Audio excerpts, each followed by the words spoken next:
It's week 10.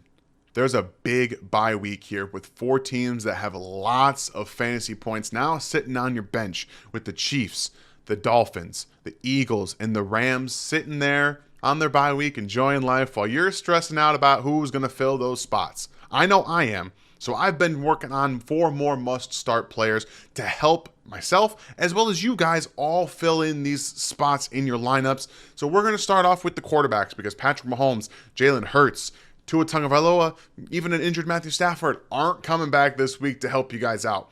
Sam Howell, quarterback 9 on Football Guys Weekly Ranks, is the guy I'm turning to in week 10. The last 3 weeks we've seen their offense actually start to take off and become what I expected it to be. 46 pass attempts per game. Sam's got about 324 passing yards per game. He's thrown 5 total touchdowns over that span as well. And 4 of them, yes, came against the Eagles. I understand that.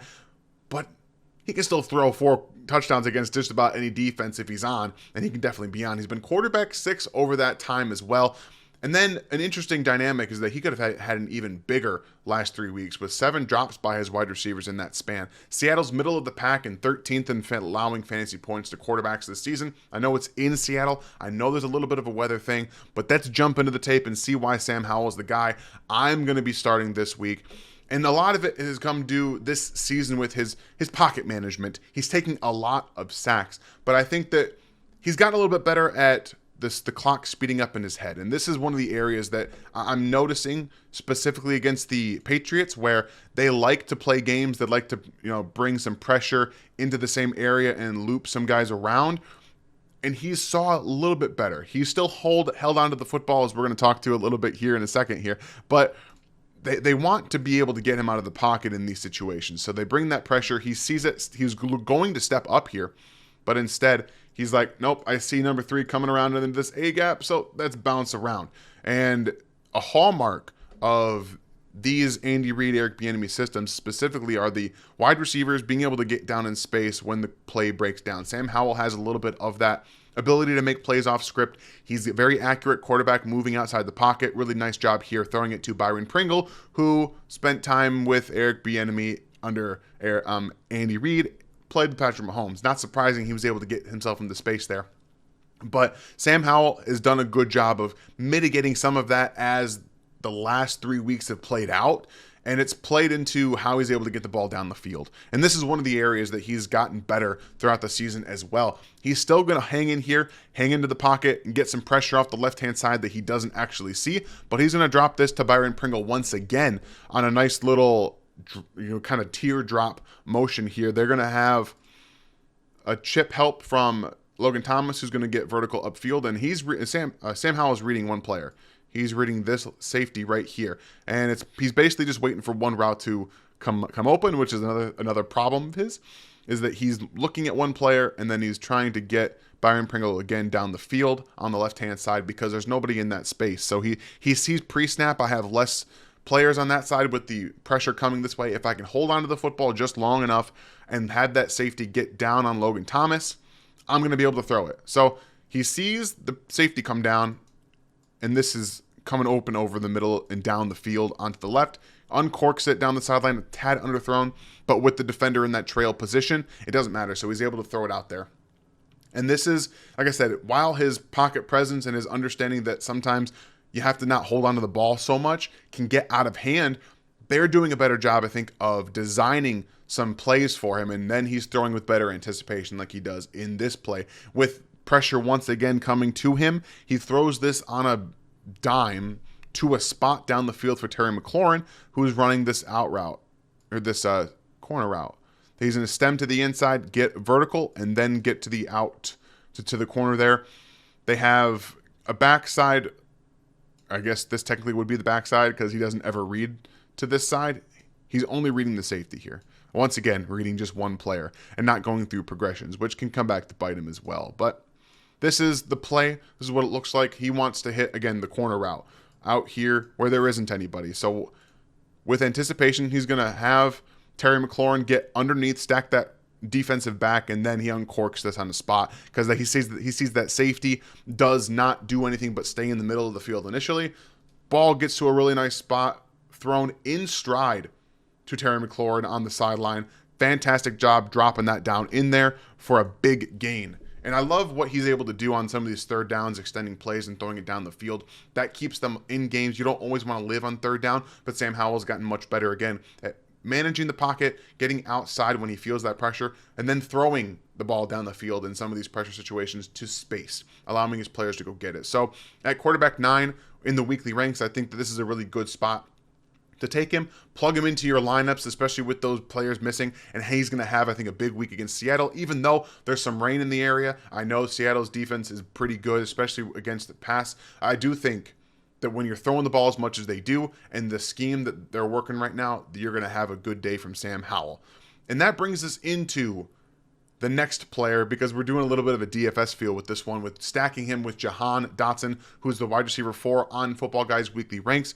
And in the last 3 games, coincidentally enough, with as much as Sam Howell's been throwing the football, it coincides with a little bit of what Jahan Dotson's been able to do. He's got 26 targets over that span, 17 catches for 220 yards with 2 touchdowns in that span. So he's starting to get used a little bit more and down the field, which is important. That's how he was effective and really sprung onto the scene last year. He's occurred a 20% target share over the last 3 weeks, and he's being used out of the slot around 43% of the time in that span too. Good usage combined with inside-outside variation, and he's getting into space a little bit more, and that's why I love him against the Seattle Seahawks, who are 8th in fantasy points given up to wide receivers. He's going to be the guy to take advantage of some of the space that you're going to see, specifically because of how they scheme up, and are going to still want to be able to drop into those zones. They're not going to play a ton of man, which you don't have to worry about. And Jahan Dotson does have good zone feel.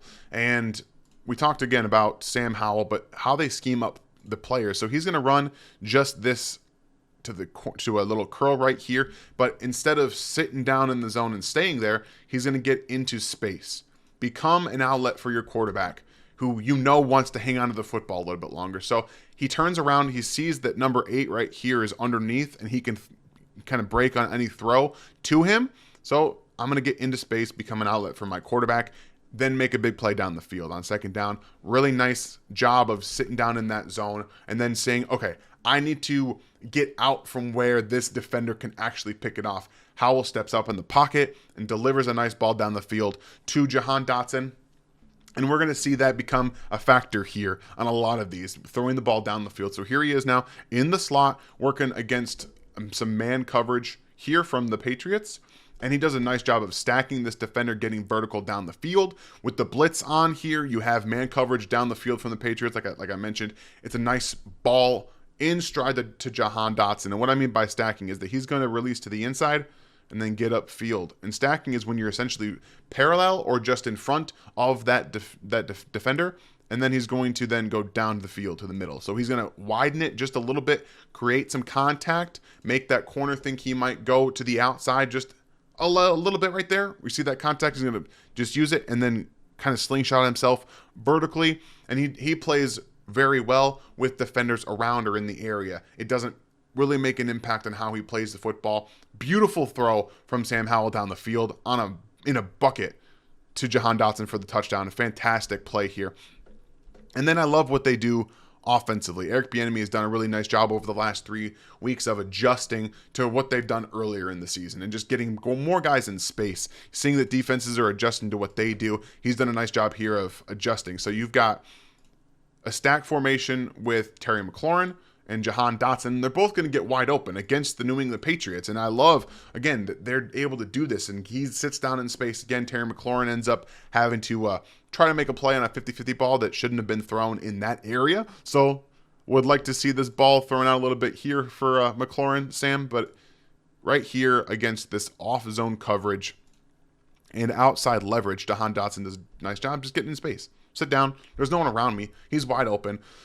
So I'm taking advantage of what I see from this offense on film, is that I think that they're doing a nice job of getting their players in multiple different positions to succeed. And Jahan Dotson's becoming more of a downfield threat once again and getting into open space where he can then transition to some yards after the catch ability. And that's going to pay a lot of dividends in a game where I think they might be trailing in the second half. The rain's supposed to lighten up in the second half if it does rain. Again, we're going to monitor that as it goes along. But as wide receiver 34 on Football Guys Weekly Ranks, he's a must start for me. And the usage is why I'm starting him every single week going forward. He's going to be a flex play, especially with those when those wide receivers get back into your lineup. I still think he's valuable enough and is going to get the targets enough to be a start every week. So he's 100% a start for me going forward, and especially this week against Seattle.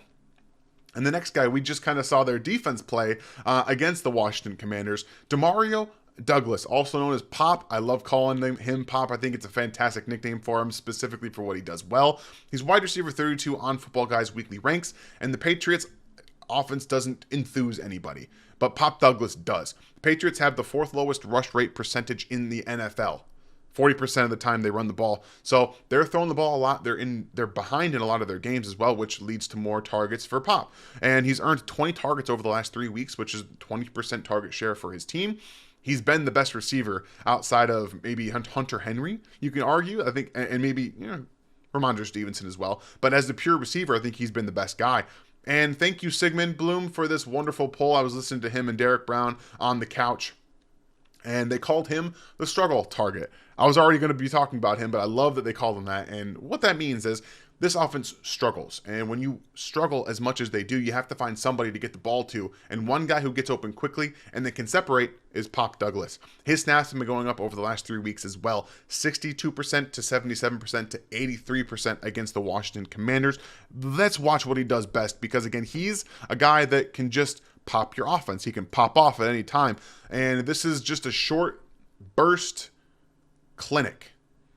Plays through contact too. This is a really nice job from the corner to recover over the middle of the field. He does a really nice job of recovering, but it's all manipulation. So hesitation, stem, and then he's going to take a jab step to the outside and then cross the face.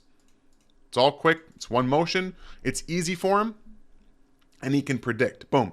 He's open. He uses his hands to kind of swipe off anything from the defender, and then he's able to get open across the middle of the field, and he fights through contact very well for a smaller guy. We're seeing kind of a rejuvenation and kind of this different NFL with the smaller receivers that can actually play, can stand up. They get out of big hits easier. Also, big hits aren't as prevalent in today's NFL as they used to be. So Pop is in a really good position where offensive line hasn't been very good. Mac Jones needs to get the ball out quickly. That's what he does best. And then, this is just a fantastic adjustment from Pop on the throw. Honestly, it's a good throw from Mac. I know it looks like he's away, throwing this away, but he has to because of this defender right here. He's going to get in the initial throwing lane, and then when Pop comes around here on the curl, he's got to now catch this football here.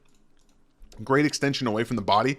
Tracking this football when you're coming out of your break is very difficult to do. And for a smaller guy, he tracks the ball extremely well. That transitions to down the field too. So he's able to make a lot of hard catches. He's able to find the ball down the field and even kind of elevate over some defenders, which he almost came down with an insane grab in this game earlier.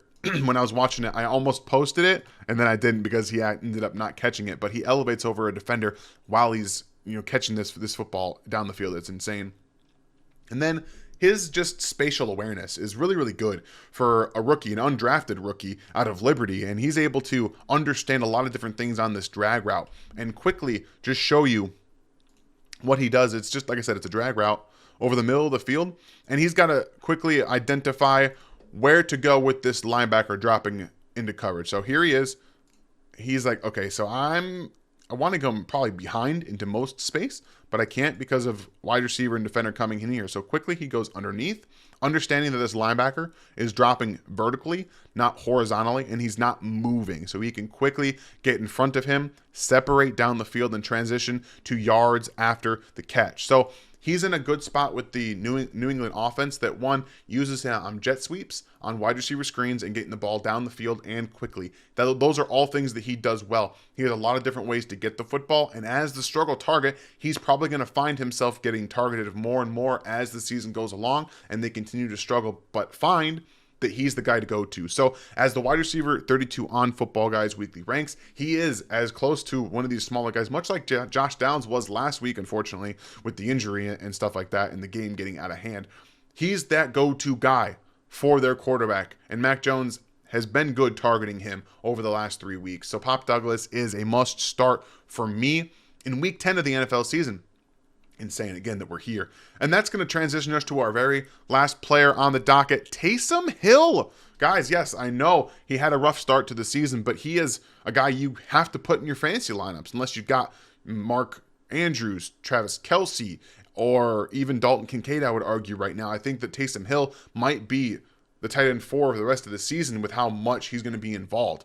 Over the last month, he has 19 targets with 16 catches, 26 rushes for 135 yards, and 4 total touchdowns. That's not even accounting for him throwing the football, which he still does as well in this offense, and they're just ramping him up at the right time. We talk about all the different ways that he can score, and a lot of times it's rushing into the red zone, but now they're adding him actually as a receiver. He's going to catch some passes for touchdowns. This is just a little flat route where he's just open against the Bears, and you might see this happen a little bit more as the season goes along, as Derek Carr gets more comfortable throwing him the football. But he's actually playing more of a real tight end role, even with bringing Jahan Dotson and Jamal Williams back, who are big-bodied wide tight end and running back molds for the red zone. Taysom Hill has not gone away. He's just kind of flourished, and we just saw him catch a touchdown pass. Here, he's going to run for a touchdown outside the 20-yard line, and they do a great job of getting vertical push. He gets a little high five there from Kenny Moore. This play is really, really fun to watch too. They do, like I said, a nice job of getting him into space. So they're going to pull this guard, and they're going to run quarterback power. So he's going to lead up through the gap. Foster Moreau is going to block the defensive end off the edge here, and then just watch the block down and get into the next level and how much absolute vertical push they get. It's so fun to watch them when they're running like this. And then Taysom Hill, again, moving in space is his thing, right? Bah, right there, he gets a little high five. A little high five from Kenny Moore as he's going into the end zone. But like I said, passing or receiving touchdowns, rushing touchdowns, he can score from just about anywhere inside the 50. I don't think he can get a higher than that when it comes to rushing or catching, because I don't think he has that speed anymore. But then they have to let him throw the football, right? They have to let him do that to make defenses say, well, he's not only going to run the ball, he can uncork it downfield. And this is absolutely not me saying to believe in Taysom Hill as the quarterback. I'm just saying that he can still get you points throwing touchdowns and throwing the deep ball from time to time. So he's a player that has that tight end flexibility specifically for sleeper and a lot of other places as well where he plays tight end in your lineups. And he's a guy, especially if he has that tight end flexibility and eligibility, you have to put him in your lineups. He's got to find a way in there somewhere because he's going to put touchdowns up. He's been averaging a touchdown a game over the last month. So he's a guy that I want to be able to put in flex and tight end positions, especially in those tight end premium leagues where he could be a huge monster on just rushing and scoring touchdowns as a pass catcher as well. Really, really hard to keep him out of your lineup. So yes, must start Taysom Hill from now on until the tires run off. Just keep putting him out there as we get closer to the fantasy football playoffs. I hope you guys enjoyed the film breakdown, the stats, and everything that we do here at Football Guys, and continuing on with these must-start players. I'm having a lot of fun doing this, and I hope you guys enjoyed it. Now, go watch some early morning football, watch some more college football, get ready for the rest of the NFL slate on Sunday. I hope you guys have yourself a fantastic weekend, and I'll see you guys next time.